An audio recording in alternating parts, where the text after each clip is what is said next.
Here's another lesson in linear and nonlinear equations, or linear and nonlinear functions. And what we're going to look at today is first differences. Now, first difference is an easy concept, although the definition might seem a little bit confusing to you.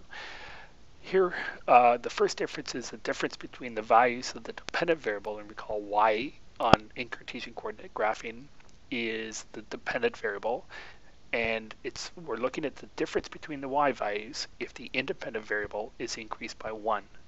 And I'll give you an easy example here just to illustrate what we mean. If we increase x by 1, that's our independent variable is increasing by 1, so we're going from -3 up to -2, then we look at what the difference between the y values are. So the way we calculate this is we take the second value and subtract the first. So we end up with 8 take away 4, which is positive 4.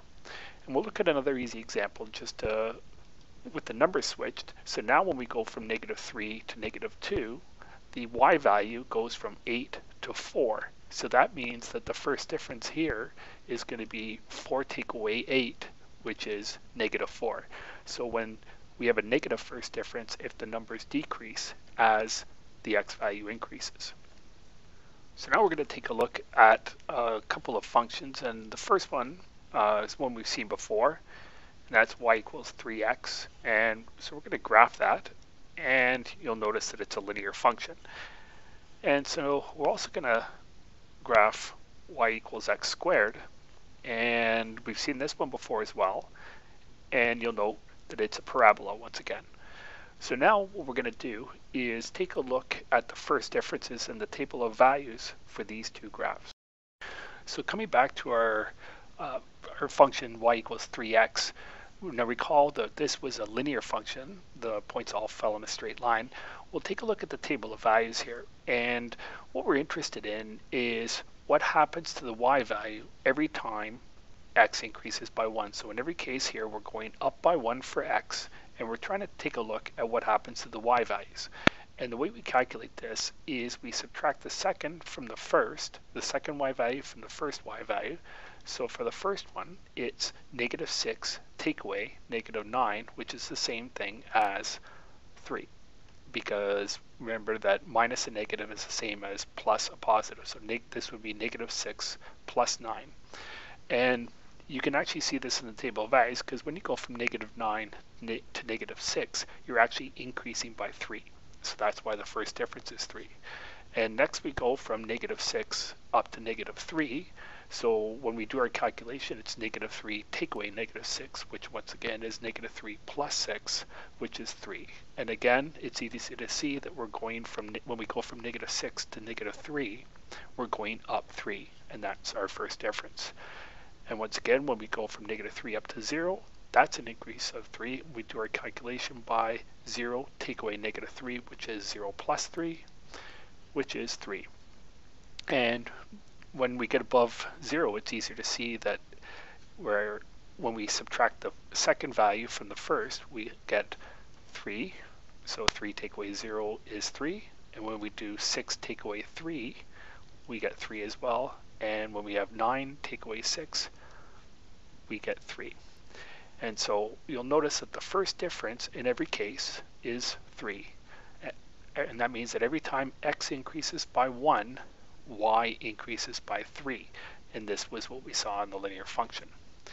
Now let's take a look at the other example that we were working with, which is y equals x squared. And recall that this was a nonlinear function, and in fact it was a parabola. So now if we go from -3 to -2, an increase of 1, we actually have a decrease in the y value. So we go from 9 down to 4.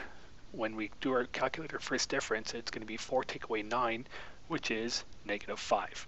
And so that means that we actually have a decrease of 5 when x goes from -3 to -2. Let's look at the next example. When we go from x equals -2 to x equals -1, we get a decrease from 4 to 1. And so that means that 1 take away 4 is -3. So we're getting a decrease of 3 when we go from -2 to -1. Moving on, same thing. So 0 take away 1 is -1. And that means that when we go from -1 to 0, when x increases by 1 here, y decreases by 1. Now we start to see something different where we go from 0 to 1 for the x value. We actually go from 0 to 1 for the y value. So this means that our first difference here is 1 take away 0. So 1 take away 0, which is 1. Next first difference is 4 take away 1, which is 3, because we're getting an increase of 3. And then the last example, 9 take away 4, is 5, because we're going from 4 up 5 to 9. At this point, I think it's really important that we go back to the graph and compare what we see as the first differences to what we see on the grid itself. And our first point is -3, -9, which is here. And our next point, if we increase x by 1, then we want to take a look what happens to the y value. And you can see that it actually increases by 3. And so that's what we see in the first difference. And if we keep doing this, you'll notice a step pattern. Every time x increases by 1, y increases by 3. So we actually have a slope of 3 over 1, or a slope of 3 between these 2 points. And that for a linear function, every time we go up 3, we go over 1, or every up 3 over 1, up 3 over 1, up 3 over 1. And let's take a look at our other graph. And first point here was -4, -9, -3, 9, and then you'll note that it dropped 5. So we actually had a decrease of 5 when x increased by 1. And then when our next first difference was -3, we had a decrease of 3 when x increased by 1, and then a decrease of 1 when x increased by 1. Then the values for y started increasing, so we got an increase of 1 when x increased by 1, and when x increased by 1 the next time, we got an increase of 3. And for the last, when we went up 1, we went up 1 for x, we went up 5 for y. And so you can see that when the first differences are changing, we don't get a linear relationship.